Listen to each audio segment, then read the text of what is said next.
Welcome to Simply Liminal. My name is Stacy. This is my reading for the Imbolc season. We have spent 6 weeks in the Yule season, which started at the winter solstice, and now the wheel is turning towards spring. Imbolc falls midway between the winter solstice and the spring equinox in the northern hemisphere anyways, which is where I am at. I understand it's very different for you people on the southern hemisphere. When I think of the year here on Earth, I think of the 4 major points of the year. We have the winter solstice, which is the longest night and the shortest day.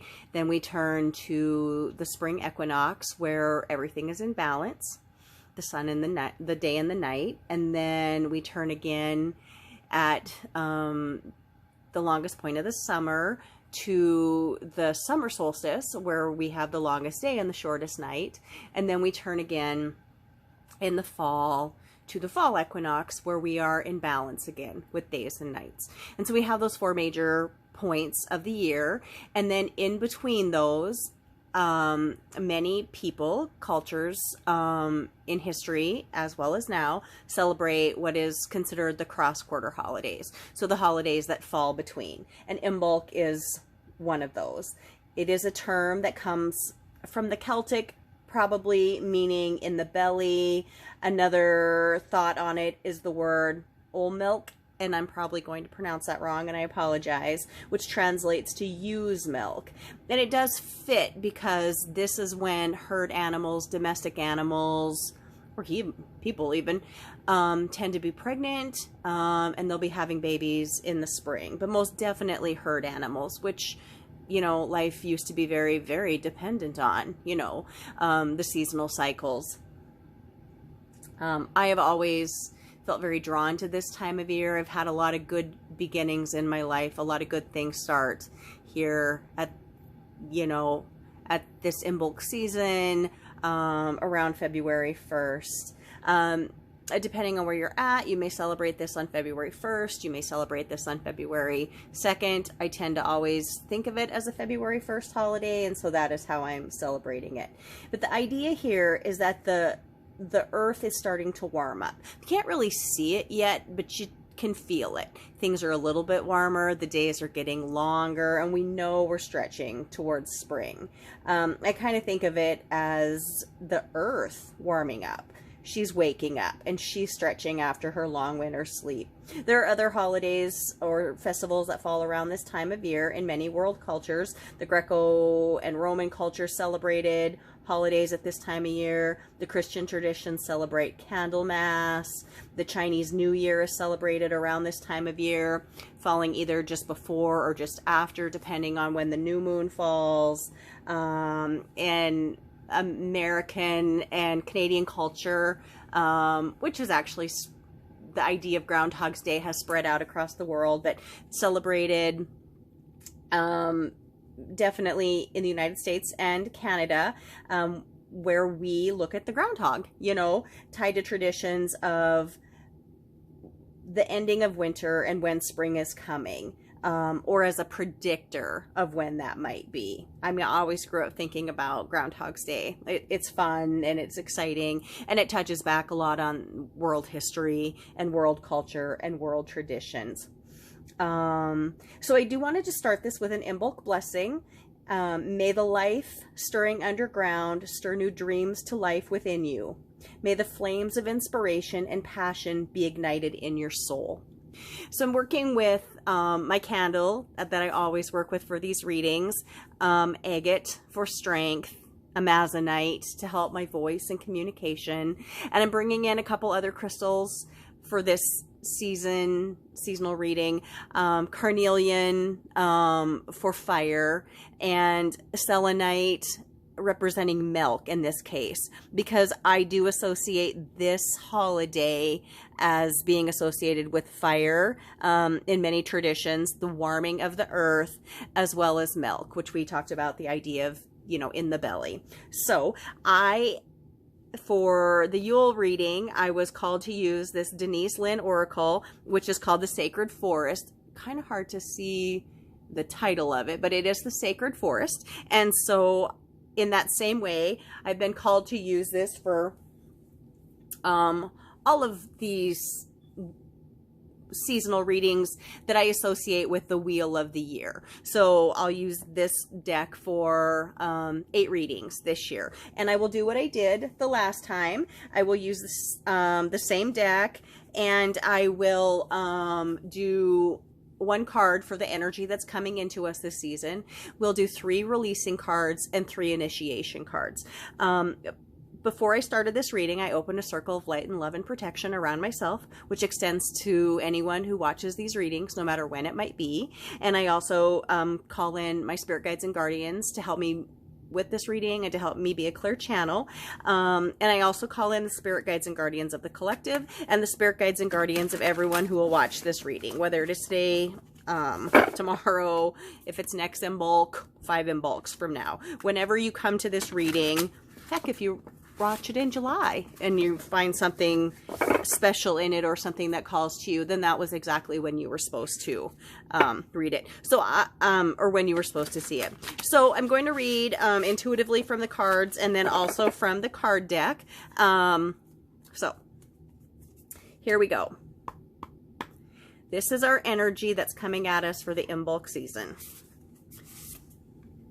Okay. So now we want 3 cards for release. Put them over here. Release. Okay. And then we have 3 cards of initiation. Things that we're going to bring into this year. Kind of working with new lighting, a little bit new setup since my Yule reading, and hopefully it'll translate okay.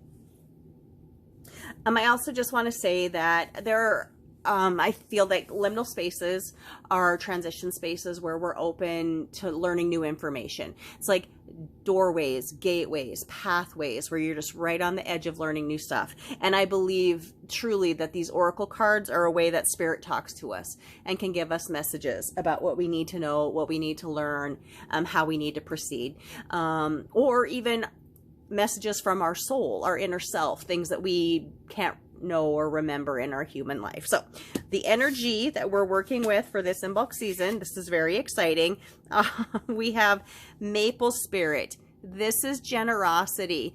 Let me lift this up here. Actually, I believe this was one of the cards that came up as something that we were going to bring in or initiate during our Yule season. So it's beautiful to see that the wheel turns and includes this. So we have Maple Spirit here, generosity. So it's a beautiful idea to work with. The world has been hard right now. There's a lot going on. Don't want to talk about politics or world events or even the crazy stuff that's going on our, our earth changing and the solar flares. But we, as a human race, need to remember to be generous and to accept generosity. And so this generosity energy that's coming at us is wonderful. And like I said, it's not just about extending generosity towards people. It's about being able to accept generosity too when it's directed towards us. Sometimes that's the hardest thing, not being generous towards other people, but allowing people to be generous towards us. Let me look up what this card says and I will read from it. Sorry, I've got a cat hanging out here, one of my new cats. He's just very interested in what's going on, so hopefully he doesn't walk right through the middle of everything, but if you see him poke his head in there, I apologize. So Maple Spirit, generosity. Beneath the large boughs of the maple tree, animals are invited to rest. At any time, you might see a doe and her fawn curled up in the midday shade. Squirrels scamper up the trunk and dash from limb to limb. A rabbit stops to sniff the air. Creatures, large and small, are drawn to take refuge in the maple shade.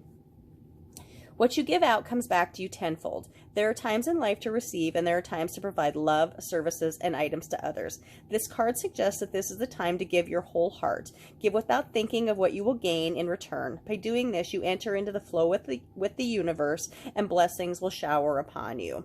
So the spirit of Maple says, be open to receive the bounty of the universe. At the same time, be generous with others and with yourself. A warmth of spirit radiates from you. Share from your heart and receive with an open heart. Success will blossom. So this is great, wonderful, beautiful energy that we're working with for this Imbolc season. So let's look at the things that we're going to actively release.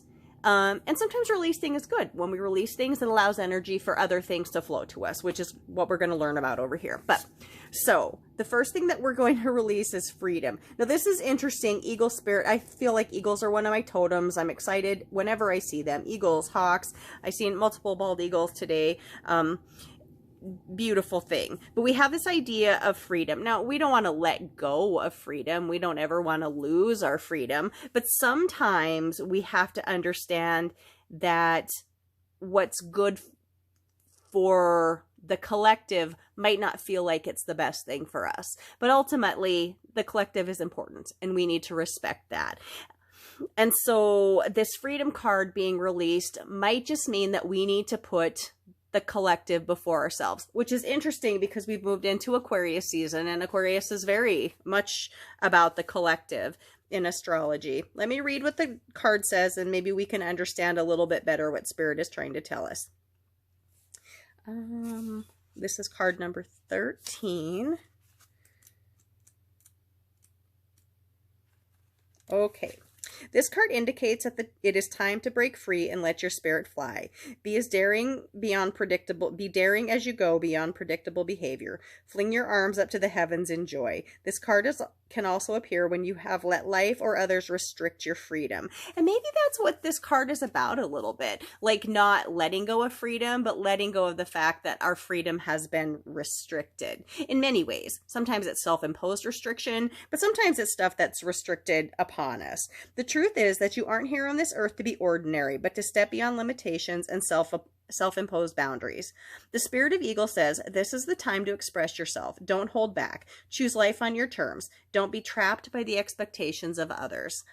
It says you have the ability to choose your life on your terms. Perhaps you aren't always free to create the exact circumstances of your life, but you're certainly able to decide the meaning of those, to give those situations. So again, I kind of think we're not really releasing freedom, but maybe we're releasing the idea of what is best for me personally might not be best for, you know, everyone else on my block.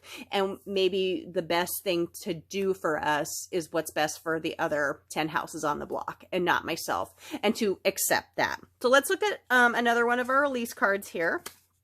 We have Phoenix, which is transmutation. So this is kind of another winged energy, but also fire. Phoenix is exciting. The idea of the Phoenix is that the Phoenix dies in the flames, but at the same time, it is reborn and it becomes something so much better. So in the sense that I was talking about, we need to release something to bring the energy of something else in. The Phoenix is all about that. The Phoenix releases many things, but then is reborn again and comes back with beautiful, beautiful energy. So this is card 29. Let me read from it really quickly. I don't want to keep you guys all day. So Phoenix, transmutation. It says your life is changing, perhaps in ways that you don't expect, but it is a wildly wonderful change. Transmutation is the act of changing from one state of being or one element to another. The Phoenix is legendary for its transmutation in fire. In the flames, he is reborn, leaving behind his old and tired self to become a passionate, wild, and free bird. So I think what we need to do is accept that we need to release things to help us gain other things. And I'm not talking about like physical things, though that's kind of how clutter works. I mean, you clear space, and if you're not careful, it just fills back up again. But like, if you release something, you might bring in something spiritual. If you release not wanting to go out to an event, you might bring great friends into your life by going to that. So with release, there is clearing, and then there are gifts that come. So let's look at our last release card here. This card showed up for us in our last reading as well as something that we were bringing in.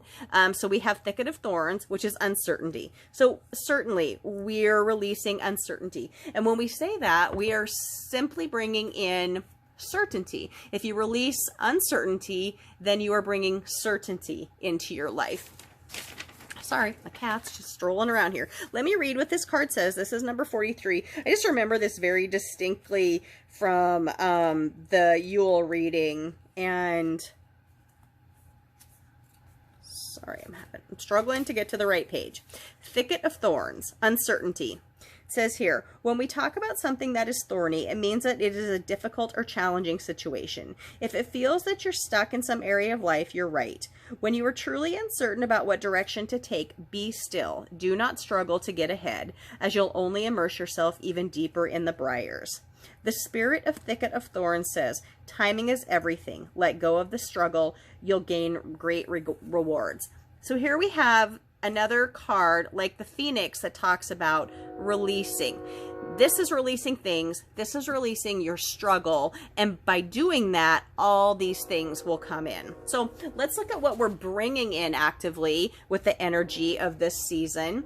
All right. Ooh, having a hard time.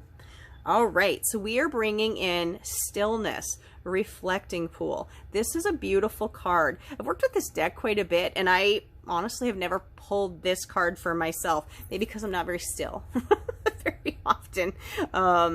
So the reflecting pool, we are bringing in stillness.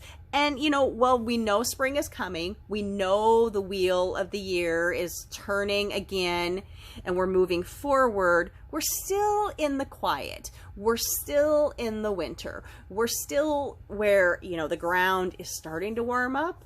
But where I'm at, you would never put a seed in the ground. I mean, because it would never fulfill its potential. So there's still an aspect of stillness that we need to be aware of and protect. And when we have stillness, things will come to us in a way that the Thicket of Thorns card told us that we need to just pause, and then the answers will come, or the way out will come, or the way forward will be shown to us. In that same way, stillness does that. Pause, be still, meditate, and see what happens. So this is card 33. I love that number. Reflecting pool, stillness. It says, in stillness, your power emerges. Tap into your inner sacred witness to discover the dwelling place of your soul. In profound peace and silence, you can discover the truth of your being. The spirit of the reflecting pool says, in silence, you will find the dwelling place of your soul. Take time to move into quietude, and you'll uncover a vast store of insight emerging within you. In ongoing situations in life, hold back. Take time to reflect before responding. This is personally a good lesson for me because I often react. It's hard for me not to react. So this is a good lesson that I'm going to take into this new season, this new turn of the wheel that we're in right now, to just pause, be still, and let clarity come in that way. And this reading, I think, will hit everybody in a different way. You'll all look at it, everyone who views this, and you'll take a little something away from it. This card is very important to me. I feel like that's something that I need to work on, and so I'm going to actively work on that. And I hope that you find different things that gravitate to you in this reading as well. So our next card, Wood Nymph. This is beauty. So I believe this card showed up for us during our Yule reading too. And this was our energy coming at us at that time. But now we are getting it as something we're going to actively initiate in our life. So beauty. So these things are tied together. You know, there is beauty in stillness. But we have these gorgeous nymphs underneath the moonlight in the forest, bathing in a pool, and they are allowing the moonlight to shine down on them and bring them beauty. They are allowing the nature around them to bring beauty into their life. And they are allowing the glory of the water around them to cleanse them and bring beauty into their life. So this is card 52. I feel like I remember this was the last card in the deck. And I didn't think about this before, but I'm thinking about it now as I'm working with this deck. And 52 cards in the deck, and there are 52 weeks in a year, most normally. So Wood Nymph, the beauty card says, radiant, glorious beauty is growing within you. Let beauty be your North Star to guide you. What feels as well as what looks lovely will sustain and nourish you. Your ability to see inner depths around you is in direct correlation with a remarkable, sumptuous life. Create harmony and peace within your home, even doing so in small ways, such as by bringing in a vase of flowers, lighting a scented candle, taking a bath, can make a difference. Relax and surround yourself with comfort and elegance. It says the more you acknowledge beauty in your environment, in yourself, in others, the more it will fill your life. The spirit of wood nymph says, remarkable spiritual beauty is growing within you. Be aware of the beauty that is around you, and the splendor will expand in your life. Create bounty in your home, even in the smallest ways, and an inner grace will radiate out from you. That is gorgeous, and that feels very, very exciting for something that we want to initiate in this next season. So let's take a look at our last initiate card here, and we have Aspen Spirit, and this is courage. This is beautiful. Courage is important to me this year for many reasons I'm not going to get into, but this word is beautiful and I'm excited for it. So courage. We have Aspen Spirit. I'm not sure how she's going to describe the aspen being tied to courage, but I see courage as breaking out, stepping forward when we just aren't sure maybe of what other people will think of us, or if we're making the right moves at work or in our personal lives. But courage is hard. Courage, you know, I just watched The Wizard of Oz about a month ago, and I was thinking about the Cowardly Lion and the idea that all he wanted was courage, but he had courage all along. He just didn't realize it. And I think courage lives within all of us like that. Even if we don't think we're very courageous, it's there. We just have to find a way to bring it out in ourselves. So this is card number 3. I love the 3. We've got 33 up here. We've got 3 here. Let me read from this one really quickly. So Aspen Spirit, the courage card. It says, if the Aspen Spirit card has showed up in your life today, it brings a message of courage, protection, community, and the ability to face and overcome obstacles in life. Know that you are protected and that you are safe. You are ready to step forward with courage and grace, no matter what seems to be blocking your way. It says here, in Celtic tradition, which is interesting because Imbolc is a Celtic word, so kind of bringing everything back full circle. In Celtic tradition, the aspen was associated with community, endurance, and protection. The Celts chose the wood of the aspen tree to make their battle shields, to protect them from spiritual as well as physical harm. It sheltered the soul from the deepest fears. Aspen was thought to be the teacher of fearlessness and carried as a message of strength when facing the unknown. So that is where aspen comes from and ties to courage. And that's beautiful that we're using we're celebrating a holiday that has ramifications and touches all cultures in the world. But the word Imbolc comes from the Celtic tradition. So it's kind of nice to tie this together with the aspen being so important in the Celtic tradition. It says here, the spirit of aspen says, the energy of your inner spiritual warrior is ready to step forward and face any challenges or blockages in life. Be willing to accept help. Be fearless. All right. So in the same way that we talked about how hard it can be to accept generosity, sometimes it can be hard to accept help. But really, this is saying it's courageous to accept help. You know, it's courageous to accept generosity into your life. I think this is a gorgeous reading. I'm very excited about this Imbolc season. Like I said, this has always been a time of year that has felt very special to me for multiple reasons. I know in, a world picture, there's a lot of strife and discord going on right now. I think this reading is here to tell us it's going to be okay. We have the tools that we need. We know generosity is coming towards us. We know that we have the ability to grant generosity as well. And we know the things that we need to bring in to help this season flourish for us. I hope you found this reading helpful. I hope you've connected with it in some way. I would love to hear any comments you have about the reading. I would love to hear any comments you have about the deck. Like I said, we worked with this about 6 weeks ago, and we're working with it again right now. And we'll see it again at the next turn of the wheel, which will be the Ostara season. So I look forward to that. I look forward to what this season has in store for us. Like I said, I would just love to hear any comments you have. Please like, please subscribe, please share this video. my name is Stacy. Thank you for visiting Simply Liminal with me. Have a blessed Imbolc season.